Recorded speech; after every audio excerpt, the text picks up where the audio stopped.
ह्या चित्रपटाचे नाव घराबाहेर का ठेवलं आहे? तर हळूहळू राजकारण आणि सत्ता हे भांडवलदारच चालवतात. कारण चित्रपटाची गोष्ट काही मोजक्याच पात्रांभोवती फिरते. इकडे आड तिकडे विहीर, जसं अर्जुनाला युद्धभूमीवर झालं होतं. पण सरळ मार्गाने चालणारी ही वसुधा राजकारणात टिकते का? नमस्ते, तुमच्या सगळ्यांचं गीताच्या मनातलं मध्ये स्वागत आहे. मी गीता वाडेकर. आजकाल आपल्याला सगळीकडेच निवडणूक, निकाल आणि राजकारण याबद्दल ऐकायला मिळत आहे. म्हणून मी तुमच्यासाठी खास एक जुन्या मराठी चित्रपटाचं समीक्षण घेऊन आली आहे. या चित्रपटाचं नाव आहे घराबाहेर. हा चित्रपट तुम्ही YouTube आणि Amazon Prime वर बघू शकता.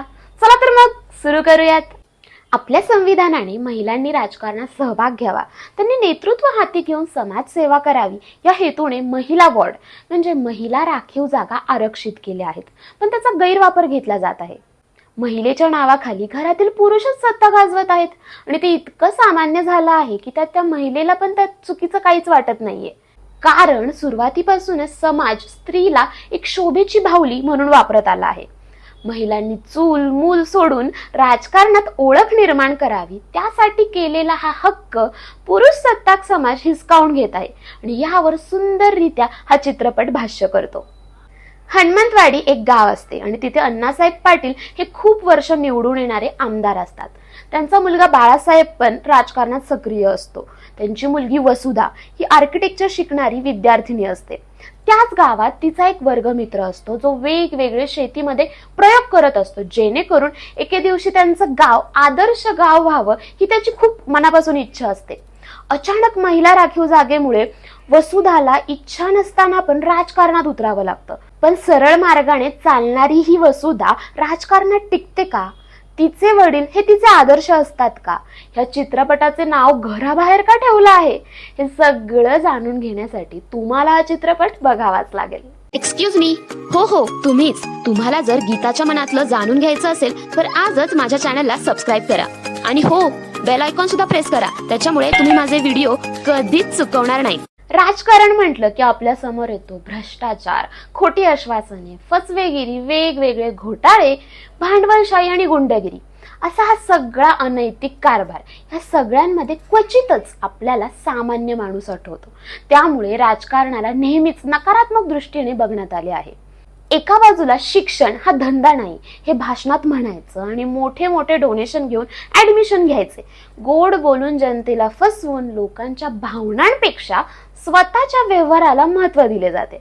याचा अर्थ राजकारणात जाऊच नये असे नाही, कारण जर ठरवलंच तर राजकारणाचं समाजकारण पण करता येते. याचे उत्तम उदाहरण या चित्रपटात दिले आहे. बऱ्याचदा आयुष्यात असे प्रसंग येतात तेव्हा आपल्याला कळत नाही की काय करावे. इकडे आड तिकडे विहीर, जसं अर्जुनाला युद्धभूमीवर झालं होतं. अशा वेळेस आपली मूल्ये आणि विवेक बुद्धी वापरून निर्णय घ्यायला हवा. जे हाती घेतलं आहे ते तडीच नेले पाहिजे. मग त्यात आपला स्वार्थ असो किंवा नसो, हा कर्मयोग या चित्रपटात सांगितला आहे. मी या चित्रपटाला देत आहे 5 पैकी 3.5 स्टार्स. पहिला स्टार आहे चित्रपट टीम साठी. हा चित्रपट 1999 साली प्रदर्शित झाला होता. या चित्रपटाचे दिग्दर्शन संजय सुरकर यांनी केले आहे. मोहन जोशी यांनी आमदार आप्पासाहेबांची भूमिका साकारली आहे. सचिन खेडेकर यांनी आमदाराचा मुलगा म्हणून सगळे फायदे करून घेणाऱ्या बाळासाहेबची भूमिका साकारली आहे. सिनियर सोनाली कुलकर्णीने तत्वनिष्ठ अशा वसुधाची भूमिका साकारली आहे. स्मिता तळवलकर यांनी वसुधाच्या प्रेमळ आईची भूमिका साकारली आहे. मृणाल कुलकर्णीने वसुधाच्या शांत आणि अबोल अशा वहिनीची भूमिका साकारली आहे. प्रशांत दामले यांनी एका निष्ठावंत कार्यकर्त्याची भूमिका साकारली आहे. सगळ्याच कलाकारांनी पात्राला अनुसरून अभिनय केला आहे. मृणाल कुलकर्णी यांच्या अभिनयाचे जास्त कौतुक वाटते, कारण त्यांना कमी संवाद असले तरी त्यांचा प्रत्येक संवाद मनाला भिडतो. दुसरा स्टार दिला आहे स्त्रीचे विविध रूप दाखवल्याबद्दल. एक स्त्री जिला काहीच भांडवल पाठिंबा नसून समाजाच्या हितासाठी ती महिला आरक्षणातून राजकारणात येते. पण जातीचे राजकारण आणि पुरुष सत्ताक समाजामुळे तिला धमकावून सह्या करायला लावल्यामुळे तिला निर्णय घ्यायला स्वातंत्र्य नसते. तर दुसरीकडे अशी स्त्री जी नवऱ्यासाठी राजकारणात येते ती का राजकारणात आली हे उत्तर द्यायला सुद्धा तिला नवऱ्याला विचारायला लागतं. तर तिसरीकडे अशी स्त्री जी घरातल्या आणि बाहेरच्या विरोधाला सामोरं जाऊन निर्णय घेते आणि राजकारणात स्वतःचे अस्तित्व निर्माण करते. ह्या पलीकडे राजकारणी घरातील स्त्री जी सोन्याच्या पिंजऱ्यात राहून आकाशात मुक्त उडायचे विसरून जाते, नंतर तिला इच्छा झाली तरी तिच्या पंखात बळ उरत नाही, ही सगळी स्त्रीची रूपे आपल्याला या चित्रपटात बघायला मिळतात. 1.5 स्टार दिला आहे राजकारणाचे चांगले आणि वाईट रूप दाखवल्याबद्दल.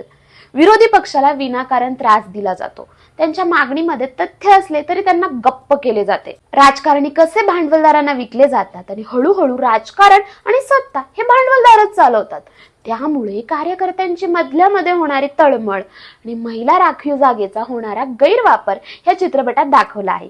पण त्याचबरोबर खरा राजकारणी कसा असावा याचे उत्तम उदाहरण या चित्रपटात दिले आहे.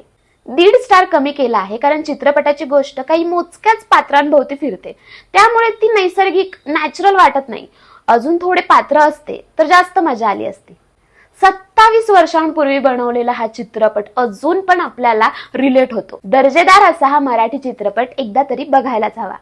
काय मग मंडळी, तुम्हाला या चित्रपटाचं समीक्षण कसं वाटलं ते कमेंट मध्ये सांगा आणि अशा जुन्या मराठी चित्रपटांना जास्तीत जास्त लोकांपर्यंत पोहोचवा. ही लिंक तुम्ही त्यांना शेअर करू शकता आणि अशाच नवनवीन खास मराठी व्हिडिओसाठी गीताच्या मनातलं आत्ताच सबस्क्राईब करा. पुन्हा एकदा परत भेटूयात, तोपर्यंत बाय बाय.